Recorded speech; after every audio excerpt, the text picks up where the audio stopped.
Bhagavate Vasudevaya.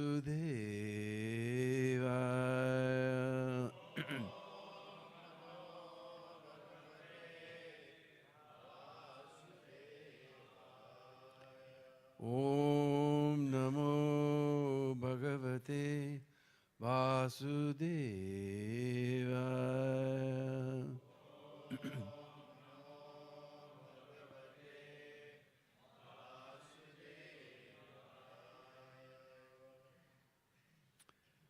So reading from Srimad Bhagavatam, Canto 11, Chapter 5, verse 46.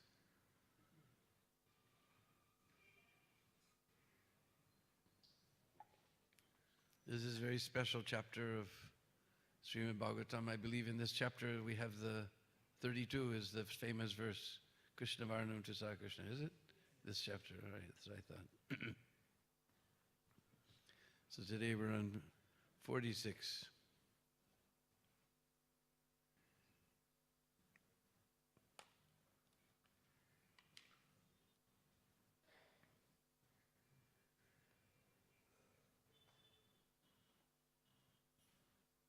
Yuvayo Kalu Dampatyor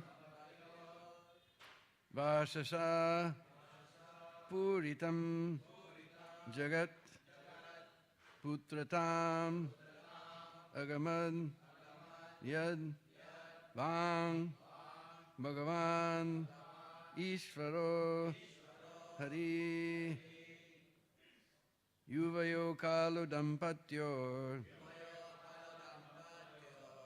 Yashasha Puritam Jagat Putratam Agamad Yadbang Bhagavan Ishvaro Hari Yuvayo Kalu Dampatyo Yashasha Puritam Jagat Putratam Agamad Yadbang Bhagavan Ishvaro Hari Yuvayo Kalu Dampatyo Yashasha Puritam Jagat Putratam Agamad Yadbang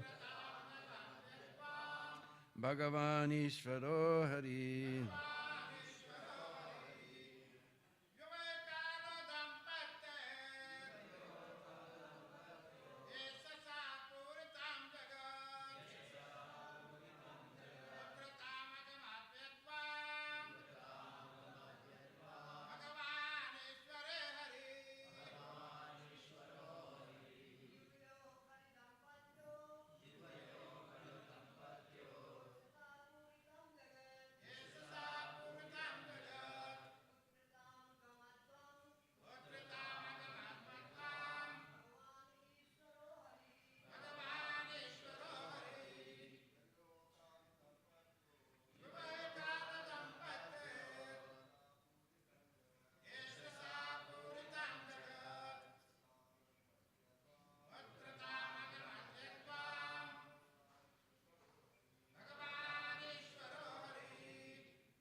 Ladies?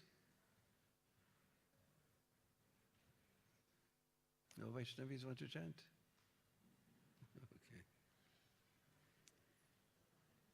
Yuvayo, of the two of you, Kalu, indeed, Dampatya, of the husband and wife, Yashasha, by the glories, Puritam, has become full, Jagat, the earth, Putratam, the state of becoming the son,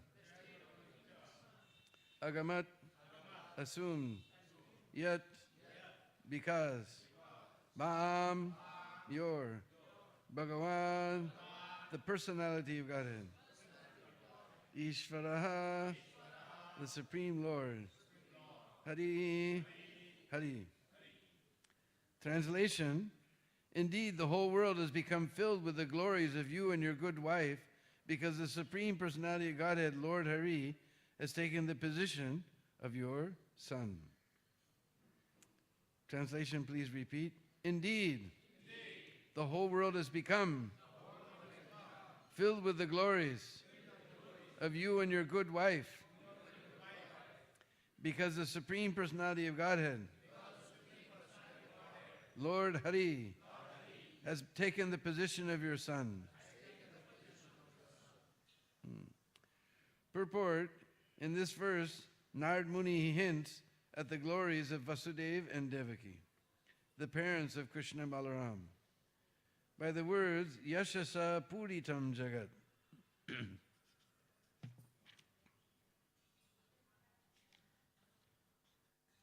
The whole world is now filled with their glories. In other words, although Vasudeva inquired from Narada about spiritual advancement, Narada here states, you are already completely glorious due to your extraordinary devotion to the Supreme Personality of Godhead. Yuvayo kalu dampatyor yashasha puritam jagat putratam agamad yadbang Bhagavan Ishvaro Hari. Indeed, the whole world has become filled with the glories of you and your good wife, because the Supreme Personality of Godhead, Lord Hari, has taken position of your son.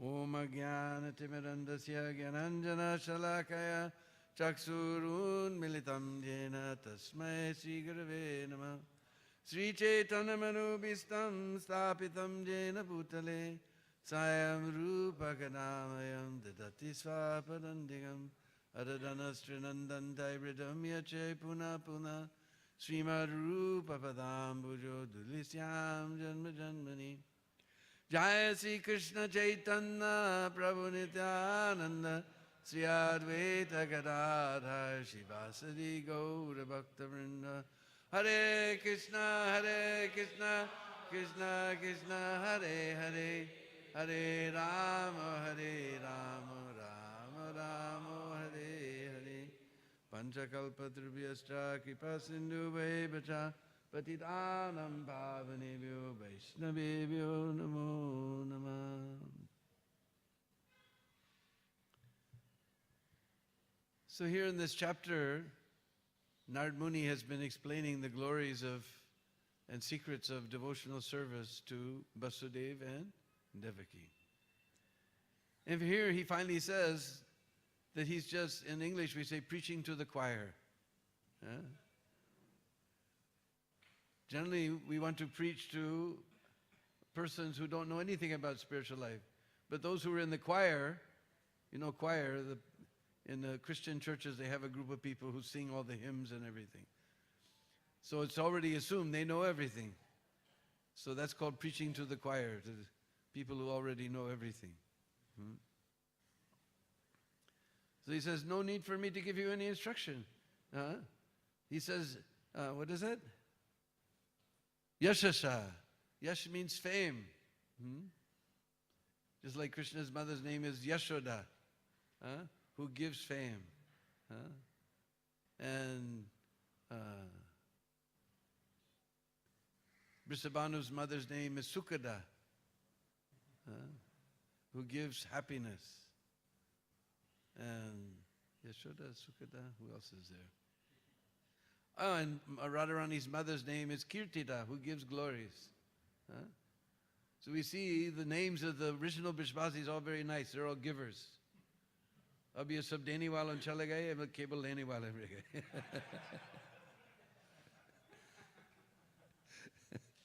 All the givers have gone away, only takers are left. So Yashasa, your fame is already there because the Supreme Personality of God had agreed to become your son. So what is the use of preaching to you about all the secrets of devotion service? Otherwise, how Krishna doesn't become the son of any ordinary person. In fact, it is totally amazing that that person who's unborn, he takes birth. This is a totally amazing thing. But you were that couple, Dampatiyo, you were that couple who Krishna chose, Lord chose to take birth in your family. So therefore you must be very advanced in devotional service, because Lord, He's unborn, but He agrees to take birth. Of course, His birth was not ordinary. Didn't come by the ordinary process. But Vasudeva and Devaki were sitting in the jail cell of Kans. And suddenly Lord appeared with 4 arms, fully dressed, beautiful pitambar dhoti, and fully ornamented, golden ornaments encrusted with jewels, huge golden crown, beautiful silken chadar. Ordinary children don't appear like that. So even his birth, although he took birth, his birth was extraordinary. Just like in Bhagavad Gita, now we're in the Bhagavad Gita marathon. And one time Prabhupada asked, what is the most important verse in Bhagavad Gita? So everybody gave different answer that Sarvadharmam Parityajama. No.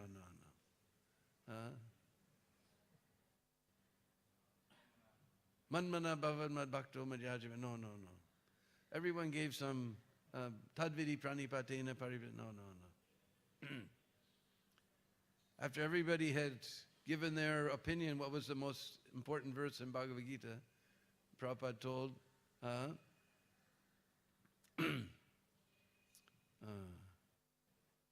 Janma karma chame divyam evam yoviti tatvara taktva janmanaiti mameti sorjuna. The janma karma chame divyam, just like we have in English, divine.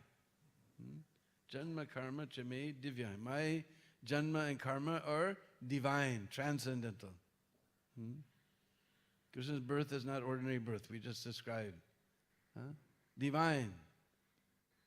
And his activity is also divine. Prabhupada says, Krishna has got Rasa Lila and you have got Rascal Lila. Janma karma chame divyam. My birth and activities are divine, transcendental. Evam yoveti tatvata. We know this word Veda comes from this word vit, which has become beti here. Evam yoveti tatvata. Anybody who knows this in truth, then tyaktva. We know the word tyag, that's the noun. When it becomes a verb, it becomes tyakt. Tyaktva, having left, tyaktva deham. We know deha means this body. Tyaktva deham, after leaving this body, punarjanmana, he doesn't take another birth.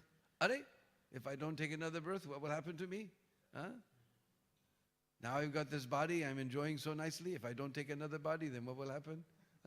Krishna says, don't worry, mameti, sorjuna, or Arjun, you will come to me, you will get transcendental body, divya deha, in order to enjoy wonderful pastimes with the Supreme Personality of Godhead. So Prabhupada said, this is the most important verse. You just understand this one point, that Krishna's birth and activities are not material. Then you don't take another birth in this material world. You go back to home, back to Godhead. So Prabhupada said, this is the most important verse. So Vasudeva and Devaki, they witnessed before their very eyes. Krishna appeared in a most extraordinary way. Of course, then they prayed that please you hide this form. Otherwise Kamsa will know, because Kamsa was told that the 8th child of your sister will kill you. Voice appeared in the sky. Kans, you fool! You're driving the chariot of your sister, but you do not know the 8th child will kill you. Atawalal Tera Kal. So now this is the 8th child. He's already killed all the other children, one child was understood to be miscarriage. Balaram, he was transferred to the womb of Rohini in Gokul. So now this is the 8th one. They said, hide this, if he sees, he's singing Supreme Lord, because Narad Muni took Kamsa aside, because originally, when Vasudeva brought his firstborn, Kamsa said, I have no fear from this one. The oracle said, it is 8th child. You please take this one home. So Vasudeva, he had doubt going home, because those who have uncontrolled senses, they can never be trusted. Kamsa said, let Vasudeva go, because Vasudeva had promised that he would bring every child to him. And everybody knows Kamsa's word is as good as gold. Vasudeva's word is as good as gold, but Kamsa's word we cannot trust. So Narad Muni was a little worried that if pastimes go on like this, it will take a long time for the Lord to appear. I want Lord should appear hurriedly, get rid of this Kamsa and all these demons that are burdening the earth.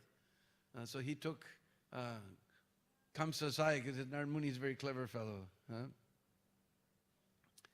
So he told Kans in a secluded place that, have you heard? It's all over the internet. We saw it on the Sampradaya Sun.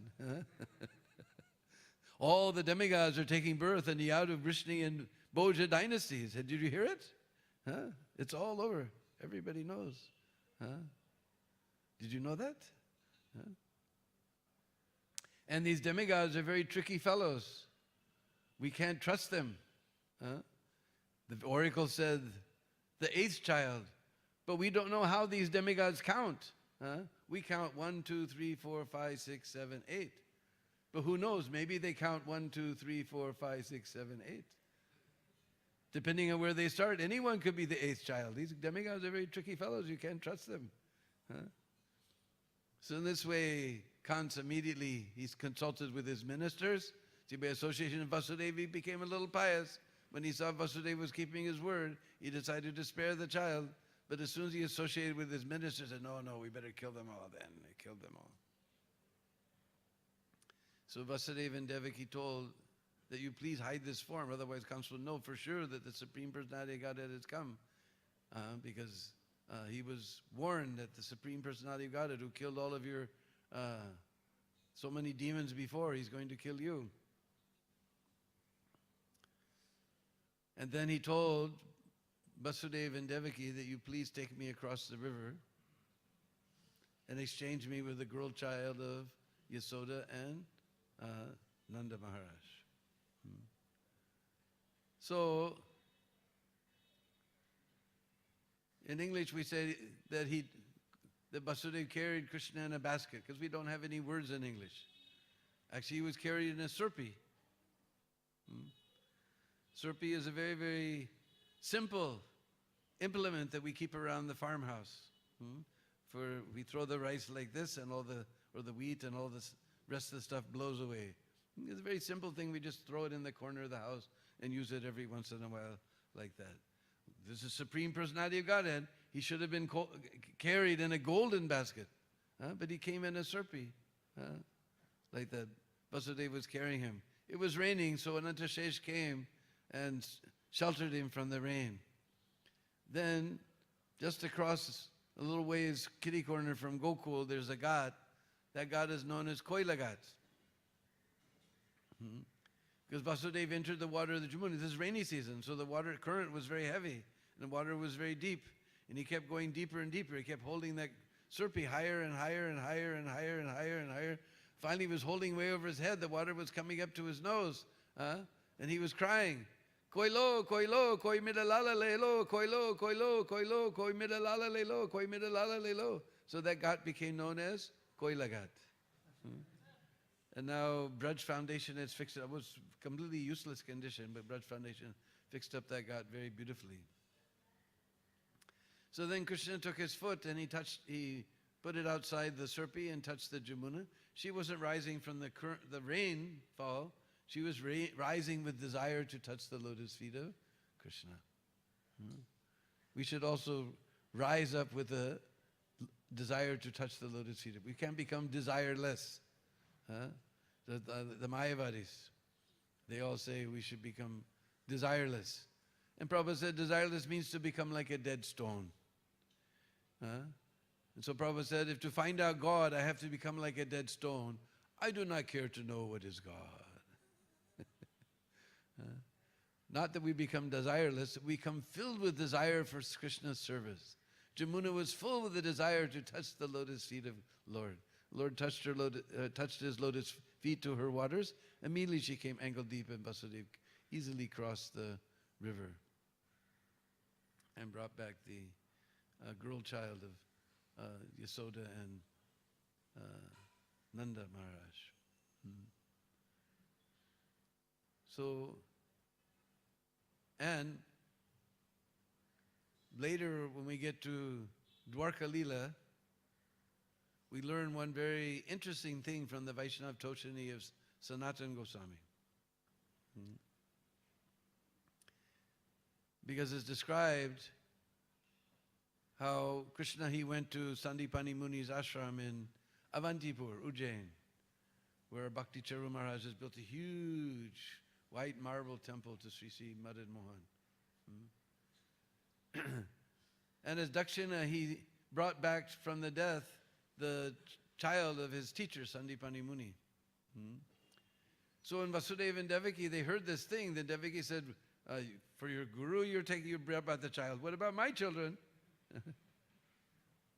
I had 6, 7 children that were killed. You bring them back. You're doing for your guru, not for your mother. The mothers are always very envious like that. You're doing. So then Krishna, he called back the children of Devaki, and it's described that they appeared there, and even though they were full grown, they drank her milk, and Bhagavatam says that was the Mahaprasad of the Supreme Personality of Godhead. How is it the Mahaprasad? And as Vaishnava Toshani Sanatana Goswami explains, that actually Devaki was thinking, the child has just been born, he's going on a long trip all the way to Gokul, at least he should get something. So she suckled the Lord. Therefore her milk became Mahaprasad. So all those, after taking the Mahaprasad of Devaki, all those sons went back to their original positions. This is very interesting detail that we learned from Srila Sanatana Goswami's Vaishnava Tosani. So anyway, there's not much of a purport to speak anything. We spoke some Leela, but yesterday was the disappearance day of our great, great, great Parama Guru, His Divine Grace, Srila Bhakti Siddhanta Saraswati Thakur Prabhupada. So with permission of the Vaishnavas, we'll speak something about Srila Bhakti Siddhanta Saraswati Thakur. And most of us have heard how he got the name Singha Guru. He was very ferocious against those. Apisiddhanta Dvanta Harine. Even in his Purvashram, he couldn't stand any cheating or falsity. Just like it's described, Bhakti Vikas Maharaj has done a wonderful service to the devotees. He's compiled such a huge ocean of pastimes of Srila Bhakti Siddhanta Saraswati Thakur. It's just, I can't believe that how hard he must have worked. It's 3 volumes, Bhakti Siddhanta Vaibhav. Yeah, there's oceans of pastimes. So there it describes how he actually opened his own school of astrology. And he, because he saw that they were influenced by the West, they were mixing Western astrology. And basically it was because the Surya Siddhanta, Siddhanta Shiromani, they have verses in them that say that after every once in a while the calculations have to be corrected. The movements of the planets have to, because they don't move regularly. Just like we see that next year we're going to have extra month because we say that the month is 30 days, but it's not actually 30 days. It's 28 and something. So everything goes off. So you have to we make a correction every month. And even in the English calendar, we say the year is 365, but it's 365 and a quarter. So every 4 years they had an extra day. So everything like that, you have to make adjustments every once in a while. But for 8 centuries, nobody had adjusted everything. So Vedic astrology was becoming practically useless. So they were accepting the shelter of Western philosophy, Western astrology. So Bhaktisiddhanta, he translated Siddhanta Shiromani, he did the corrections, much because everybody was so entrenched in traditionalism that how he can change things, but right in the book itself it says it has to change. Because the planets don't move exactly like we try to say, that there's 365 days in a year, but we see that every once in a while it goes over because they're not moving exactly like we think they move. And there was one fellow, Bopadev, who was very famous at that time, and he was leaning more towards Western astrology. So he had one of his students debate with Srila Bhaktisiddhanta Saraswati Thakur. And in that debate, Srila Bhaktisiddhanta defeated him so ferociously that Bopadev was there in the audience. He passed stool and urine in his dhoti. He was so mortified by how so even in his Purvashram, he couldn't accept falsity and charlatanism. So what to speak of when he was in spiritual life, whatever, so many apasiddhantas were there. He was so ferocious against this Radharaman Charandas Babaji, who invented some new mantra. Nitai Gaur Radhesham, Japo Hari Krishna Hare Ram. Bhaju Nitai Gaur Radhesham. Actually, they were friends when Bhakti Vinod, he purchased some property right across the street, kitty corner from Haridas Thakur, Namacharya Haridas Thakur's Samadhi. By the grace of Krishna, Iskcon managed to take that property, and now we have our Iskcon temple right on that was called Bhakti Kutir. Although we're sad they smashed the kutir just to make a restaurant, but anyway, at least we have the property. So Bhaktisiddhanta and Bhakti Vinod used to discourse on Chaitanya Charitamrita. Many people, even this Radharaman Charandas Babaji, used to come. And they prevailed upon him so many times, don't invent something new, don't change the philosophy, because this is completely apasiddhanta, this mantra. Even in Radhakund, these people came, they were ready to give 50 lakhs to the Mahant of Radhakund, that you give us one place in Radhakund where we can sit and chant. He said, even you give 50 crores, we don't want to hear this mantra. It's a completely useless mantra. So they tried to prevail upon him, but he refused to listen to their good advice. But he was very popular, because previously he was a very nice Babaji. He used to come and listen to Bhakti. They had very good friendship. So he was very popular amongst the people. So when Bhaktisiddhanta began preaching against him, the people got very angry. In fact, they finally threatened to kill Bhakti. Bhaktisiddhanta wasn't afraid. He was lion guru. He wasn't afraid. He preached against him. Finally, Bhakti Vinod said, you better go back to Mayapur, because it's getting hot here. So we've heard all of these pastimes, how he was, in fact, in his youth, he took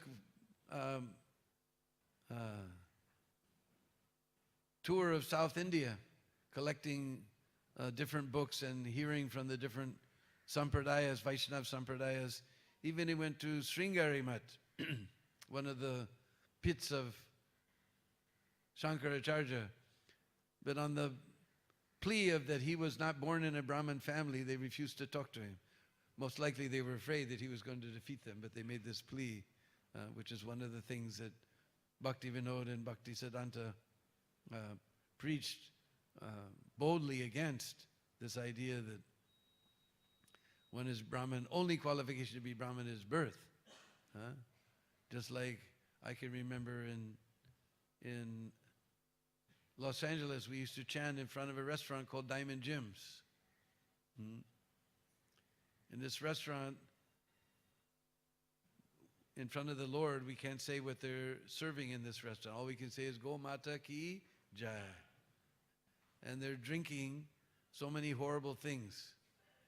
somehow they've got this idea that you take some grapes and you make them rotten and you distill out the essence, or you take some grains or some potatoes and you make them rotten and you distill out the essence of the rottenness, and they think it's very sophisticated to drink distilled essence of rottenness. So like that, this is what's going on in this restaurant. So we would be, because the sidewalk was very wide there, we used to chant there. Because then we didn't block traffic, and then the police were very happy with us. But Diamond Gems was very upset. But anyway, so one time, one Indian gentleman came out from that restaurant, and I immediately approached him with the Bhagavad Gita. And he gave the standard answer of, in fact, I think when they leave the country in those days, they used to give a slip in the immigration that when you meet the Hare Krishnas, this is what to say. So I'm from India, I know everything. I didn't meet a single person from India who didn't have this line when we tried to approach them on Sankirtan. I'm from India, I know everything. He said, see, I'm Brahmin. He preached for his Brahmin. See, I'm Brahmin. We just describe what he's eating and drinking in this place, and he's thinking he's Brahmin. Simply because he's born in Brahmin family. So Bhakti, so anyway, Sringari Math, they wouldn't let him, they refused to give him audience under that excuse. And we know, of course, the Smartas in Bengal became very upset, so they held a great assembly and they wrote a whole book, dissertation, defeating the idea that someone who's not born a Brahmin can become a Brahmin. I can't remember, something Purva Paksha Vijay, something like that. Purva Paksha means the opposite party. So then the Vaishnavas, their disciples were becoming upset because neither you can become Brahmin nor you can become Guru. So Visvambarananda Dev from Shamananda, because Shamananda also was a Brahmin, but he became not only Brahmin but Guru. And whole Shamananda Sampradaya is there, one of the biggest branches of Gaudiya Sampradaya. So they organized a meeting to defeat this. So Srila Bhaktisiddhanta wrote Brahmano Vaishnava. And he came to that meeting, and although the Smartas weren't invited, they showed up. And suspecting trouble, the police also came. So Visvambarananda was the chairman of the assembly, but everybody knew that Bhaktisiddhanta was the first person to speak. And he spoke, first of all, he began to pull out so many verses even the Smartas didn't know, glorifying the Brahmins. And all the Smartas became very happy. Then he began to pull out verses flowing like the Ganga. He was pulling out verses, how the Vaishnava is superior even to a Brahmin, and actually one cannot become a Brahmin without being a Vaishnava. And it's not a question of birth, it's a question of gun and karma, question of quality. Then they became furious, they began to shout and scream, but somehow Visvambarananda made them quiet. And finally Bhaktisiddhanta finished with such heavy preaching, they all slipped out of the assembly. And everybody rushed forward to touch Srila Bhaktisiddhanta's feet. He never let anybody touch his feet. But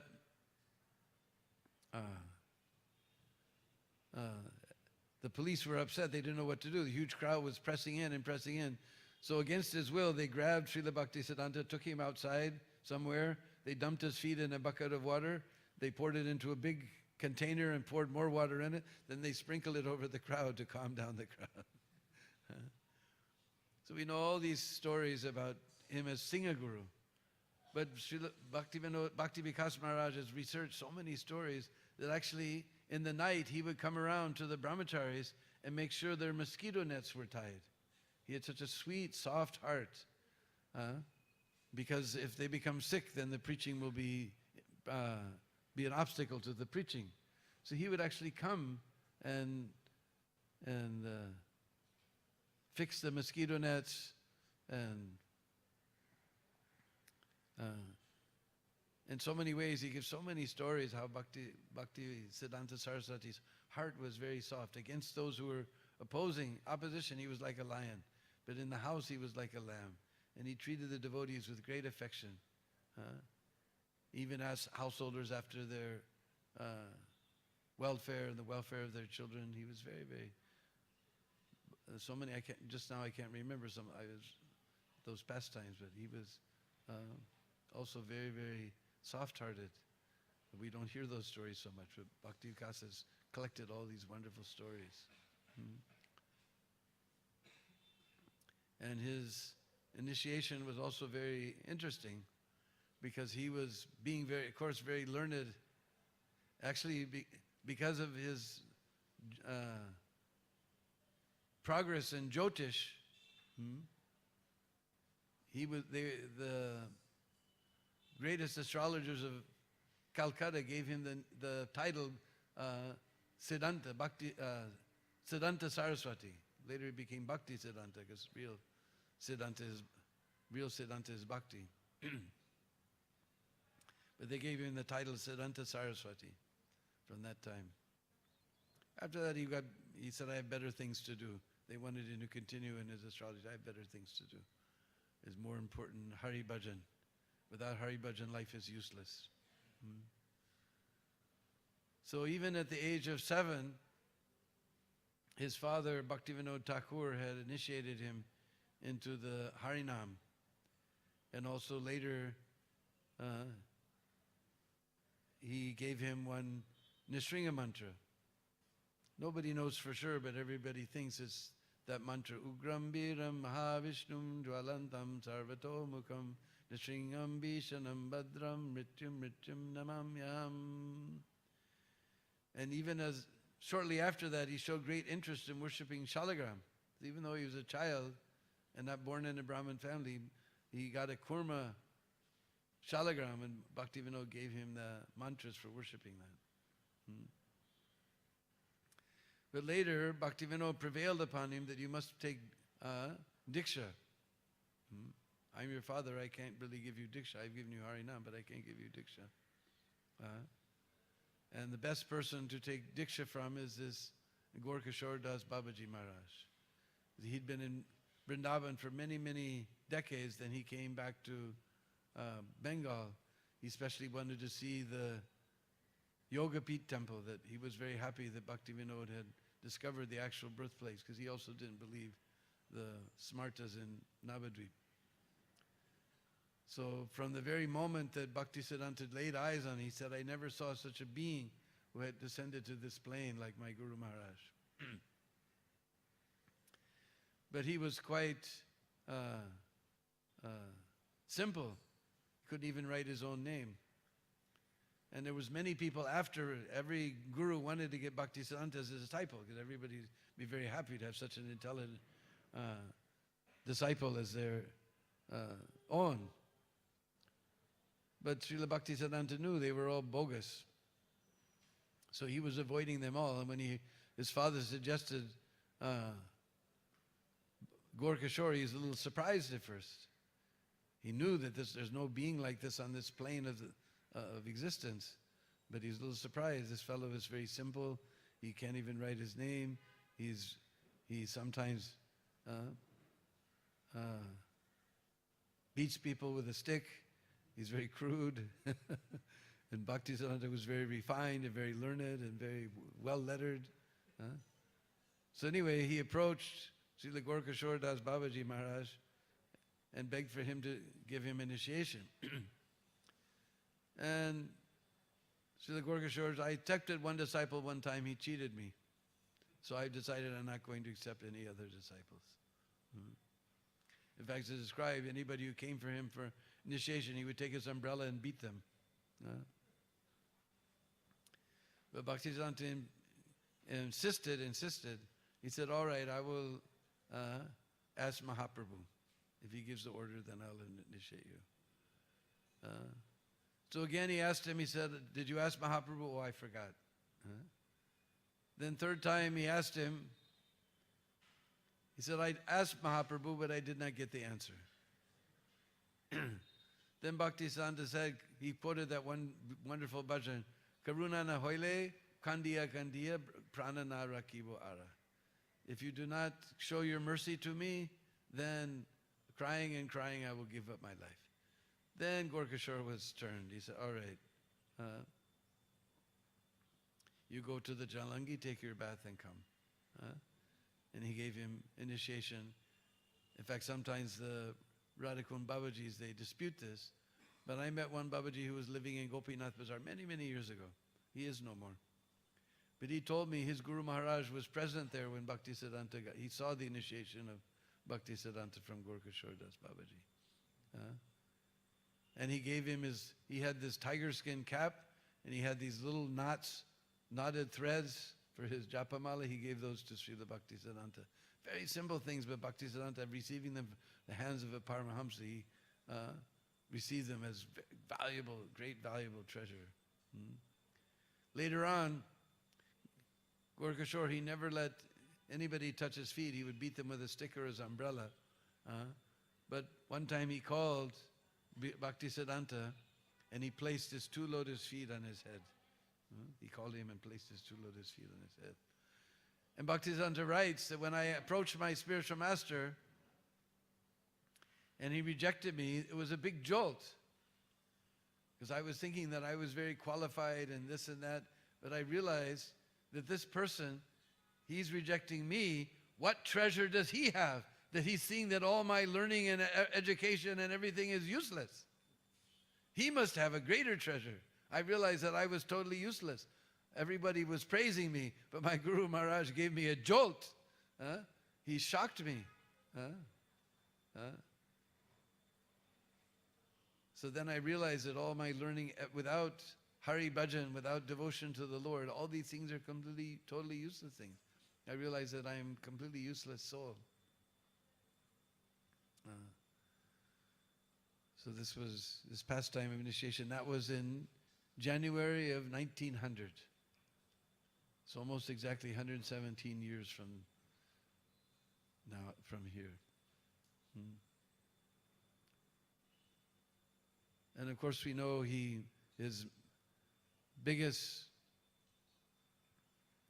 desire was to have a printing press at that time, because the agitation for independence was there.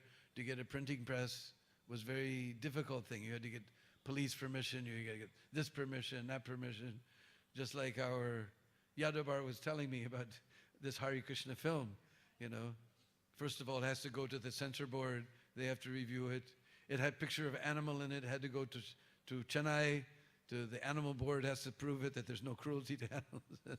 Just one after another, one thing. Oh, Prabhupada mentioned cigarettes, so they had to put you'll see when you see the film, when it's, what day, the 15th, I think, that in the beginning of the film it gives an ad against some Bollywood stars attacking against smoking, because Prabhupada mentioned, he said no cigarettes. He just, because the word cigarette is there, he has to have so much. So like that, it was big hassle to, especially in those times, big bureaucracy to get a printing press. But somehow Bhaktisiddhanta persevered, and many people came forward to help him. And he got his first printing press, and he called it, this is the Brihat Mridanga. This little Mridanga that you can hear for a block or so. But this Brihat Mridanga will be heard throughout the world. And of course, the main thing that Srila Bhaktisiddhanta Saraswati Thakur did was to convince our Srila Prabhupada to be about Vaishnavism, Gaudiya Vaishnavism. As Prabhupada, he become fed up with all of these bogus sadhus and what was going on. The whole society was fed up. The word Vaishnava was looked down upon. Nobody liked to even speak about it. The practices that were going on under the name of Gaudiya Vaishnavism.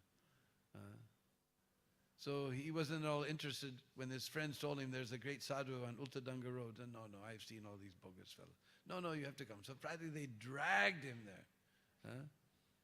And in the first meeting, he was just bowing down, no introduction, nothing. And Bhaktisiddhanta said, you're an educated young man, you know English, you should preach the message of Mahaprabhu in English language. And Prabhupada was shocked. I haven't even met this guy already. He's telling me what to do. And to preach the message of Mahaprabhu in English. And he said, who will hear our message? Because we are ruled over people. How will people hear our message? And Bhaktisiddhanta explained, the message of Mahaprabhu doesn't depend on any political situation, this one be in ruling or that one be ruling. It is completely transcendental message from the spiritual world, the most urgent, because everybody in this world is dying. And without hearing the message of Mahaprabhu, they will continue to suffer. It is the most urgent message, doesn't depend on anything. And although Prabhupada was never defeated by anyone, he was very happily defeated by Bhaktisiddhanta when they left the place, and his friends asked him, so what do you think of this sadhu? He said, the message of Mahaprabhu is in very good hands. And over, he again and again told Prabhupada to preach in the English language. And finally, Prabhupada wrote him a letter toward the end, the last instruction he received. He said, I'm a householder, all your others are doing so nice service, what can I do? He said, you preach the message of Mahaprabhu in English language, it'll do good to you, it'll do good to those who hear you. So we're forever grateful to Srila Bhaktisiddhanta Saraswati Thakur for inspiring our Prabhupada to come. We wouldn't be sitting here in this beautiful, extraordinarily beautiful temple. This is only by the mercy of the inspiration of Srila Bhaktisiddhanta Saraswati Thakur, who inspired our Prabhupada to, even without money, without anything, Prabhupada just taking the order. The only thing Prabhupada had was the order of Srila Bhaktisiddhanta. In fact, Bhaktisiddhanta tells that although he got the printing press, shortly thereafter, Bhaktivinoda, his father, left this world, and shortly thereafter, Gorkashordas Babaji left this world. Then he began to lament, and he went back to Mayapur where he'd done his 1 billion nam. And he sat there thinking, even if I print books, my 2 Prabhus are gone. Who will I show these books? Who will appreciate these books? And he began to lament, and he began to again become reclusive. But within his heart, he was hearing the words of his father that don't become a recluse, go out and preach the message. Then one night he got a dream that the Panchatattva came, the 6 Goswamis came, Bhaktivinoda, his father came, Gorkashordas Babaji, his guru came. They told him, just go and preach, because he was lamenting, whatever I do, I get so much opposition from these nasty people. Why should I take all this trouble? Now my 2 Prabhus are gone. They said, and I don't have any support, I don't have anything. He said, you just preach. They all told him, you just preach, we'll take care of everything. So Srila Bhaktisiddhanta was inspired by his Guru Maharaj, and our Prabhupada was inspired by his Guru Maharaj. And in his last words, last darshan, Bhaktisiddhanta said, nothing can stop the Bhaktivinoda Dhara. The current, nothing can stop it. And Prabhupada has carried that current of Bhaktivinoda and spread it all over the world. And we're sitting here in this beautiful temple in the lotus feet of Sri Sri Radha Gopinath by the mercy of Srila Bhaktisiddhanta Saraswati Thakur. Srila Bhaktisiddhanta Saraswati Thakur ki jai. So we'll put our voice to rest here. Maybe there's some question or comment.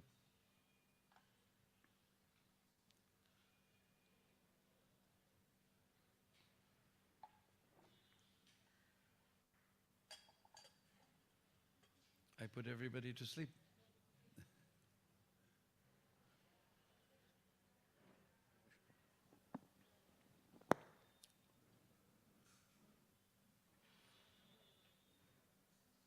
Hare Krishna. Hare Krishna. Thank you, Prabhu, for the wonderful class. Enjoyed it so much.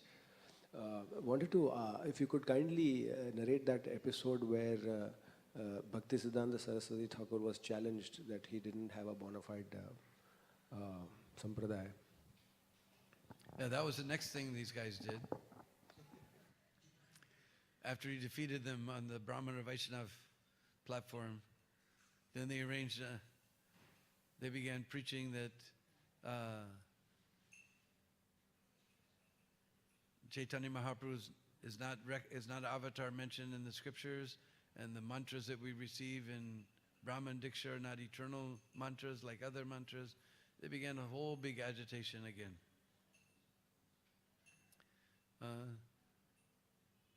But Bhaktivinoda Bhaktisiddhanta again presented so much evidence from the scriptures. There's like from Mahabharata, there's that one Chandanangari, that he's decorated with chandan, he's golden in complexion, always chanting.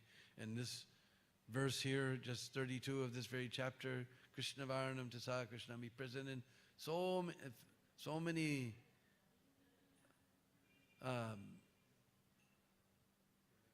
evidences from the scripture that they were defeated.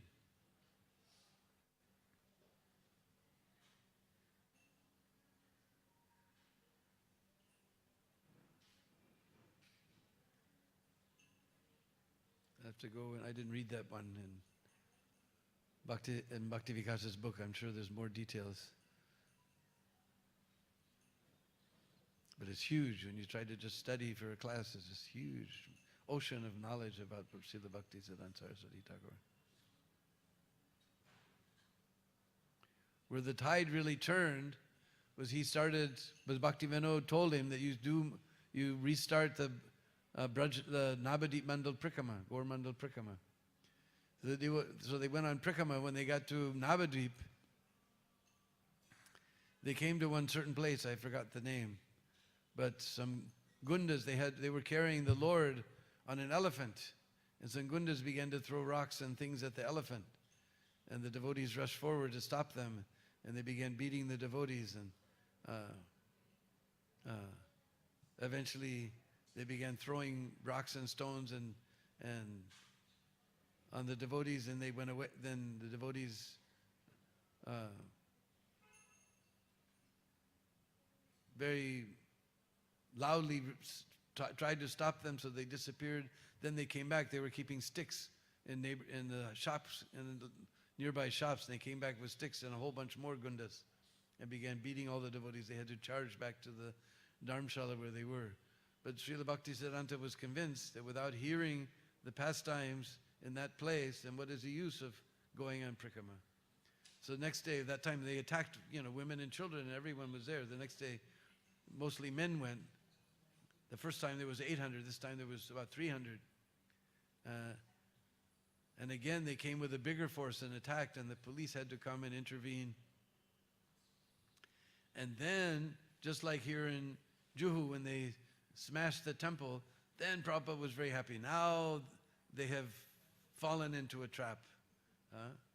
And immediately, because they smashed a Hindu temple, then immediately the whole public opinion became against Mr. Nair. The same way, all the newspapers for days and days were condemning the Smarta Brahmanas for attacking innocent, unarmed men and women and children on the Prikrama in a holy place. Completely, they lost all their prestige. They lost everything by that incident. And Bhaktisiddhanta, all the newspapers were praising Bhaktisiddhanta for his work and criticizing the Jata Gosais and everyone for their mean, lowly activities. So that's when the tide was turned.